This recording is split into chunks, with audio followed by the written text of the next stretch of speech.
Welcome back. Today we are going to be taking a quick look at the summer sale, and it must be one hot summer because this has to be the most barren and driest garbage I've ever seen shoved down our throats, especially after the fiasco that just went down.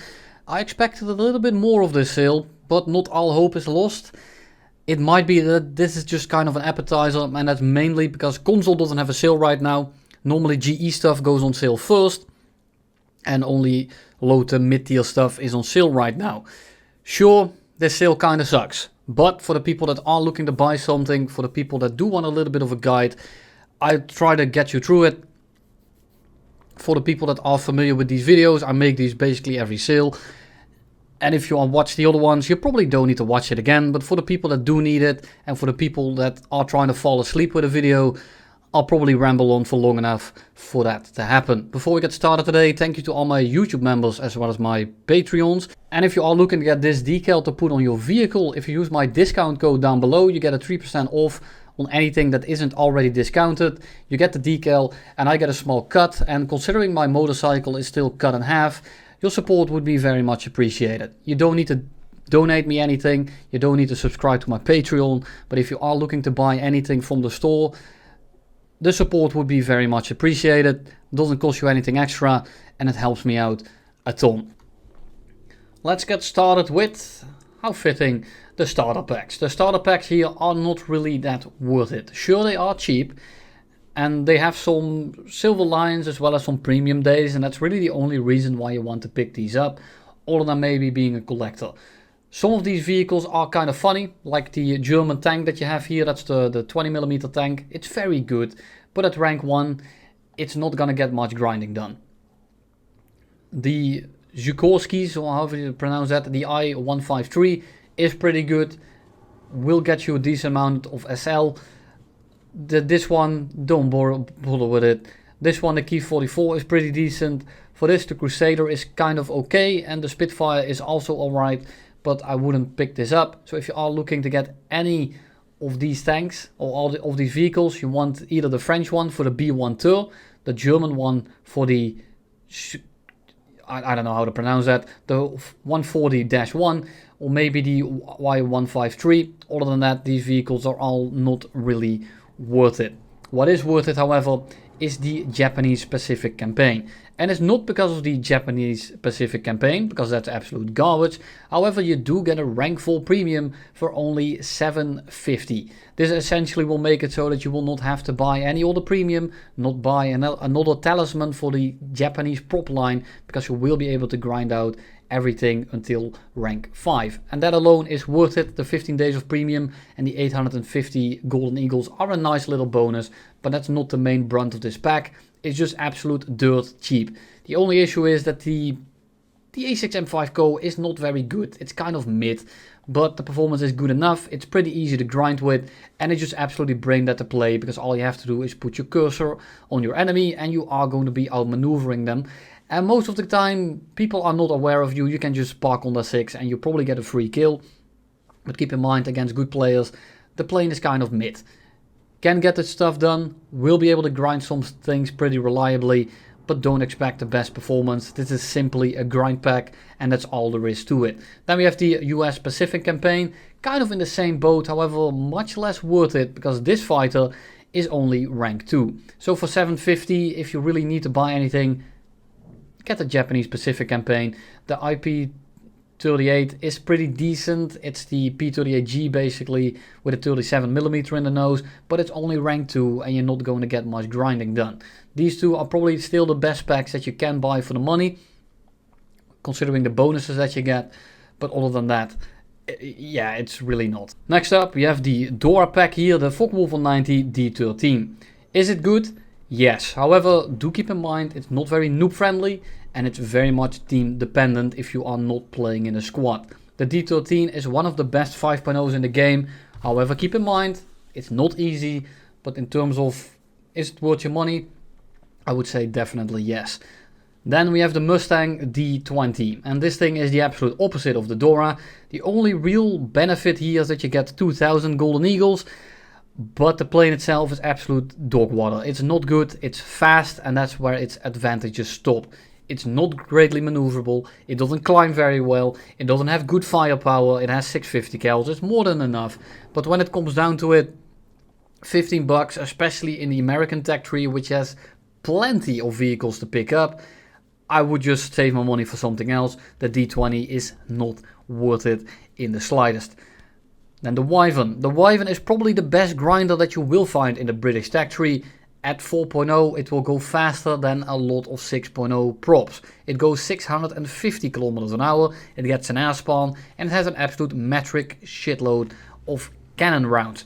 1200 rounds, and the fact it goes 650 kilometers an hour on the deck, it's just anything but the cherry on top. Together with the fact that it's good at basically everything, whether it's ground pounding in arcade, sim or realistic, whether it's air superiority in arcade or sim or realistic, this thing can basically do it all. It's not a great dogfighter, but it is pretty good at just running from people, running trains on enemies, and being absolutely uncatchable. It's a little bit of a toxic vehicle, but it's definitely worth the money. Then we have the Spitfire pack for the Israeli tech tree, and while it's a rank 4 premium for only 15 bucks, it's a Spitfire, it's one of the better Spitfires in the game.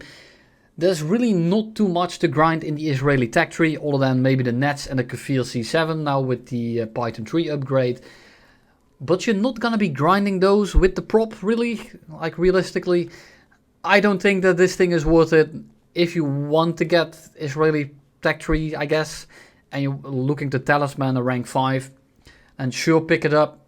But in itself, this thing is not worth your money, because there's just, you can get almost everything you can grind with this thing, you can get for free in all the nations if you already have a premium over there.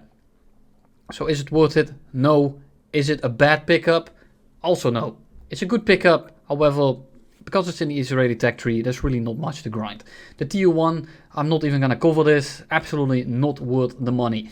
Then we have 4 tanks in a row here, which are all good. The King Tiger, good armor, decent maneuverability. The rewards here are kind of lacking on all 3 of these.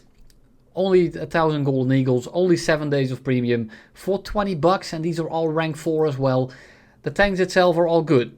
Again, medium armor, good gun, a little bit better maneuverability over the Tiger 2 Haze that you have in the tech tree. Overall, very well balanced tank. T29, a little bit of the same story, less maneuverable, but the gun is better, as well as the armor is slightly better. It has a bigger weak spot on the lower plate. However, this thing is extremely strong and it's basically a fortress. And then you have a nice mix of both worlds. You have the IS-6, basically a medium tank with a heavy tank gun with a pretty fast reload. And it's pretty decently armored. It's basically a heavy tank with medium tank maneuverability. So yes, also worth a pickup. And then one of my favorite tanks in the game, when I actually played, well, not extensively, but when I do play it, I thoroughly enjoy it, is the Soma SM. This thing has an absolute nuts gun, nuts rate of fire with the autoloader that the French get. However, no APHE, and the armor isn't fantastic. It's kind of a medium armor tank. It can bounce some shots, but don't rely on your armor too much. This thing is basically a glass cannon with a little bit of a safety net.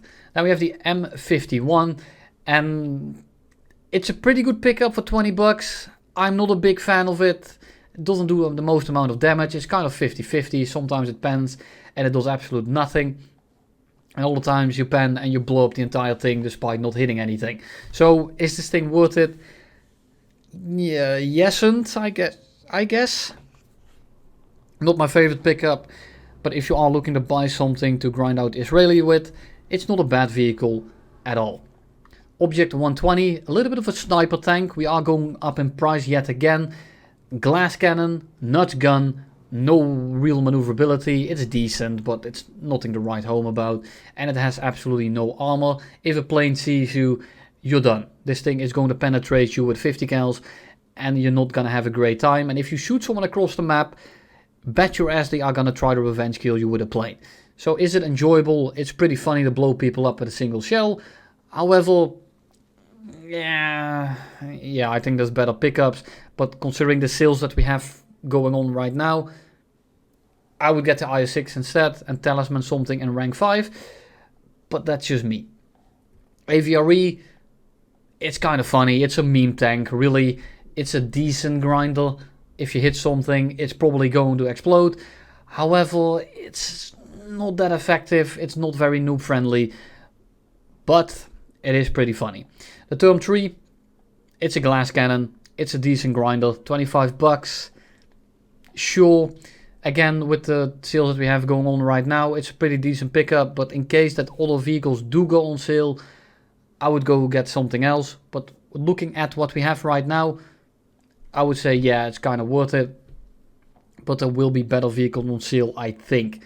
Do not come to my home with pitchforks, but I do think that we are going to get a better sale anytime soon here.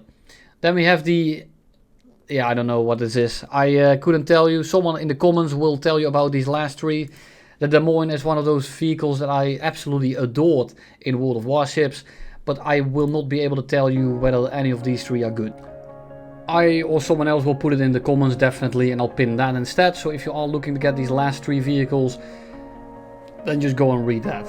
And look at that, we actually managed to get it within 15 minutes this time around. The only thing that needed to happen for that is the most barren sale that we've ever seen in the history of this game.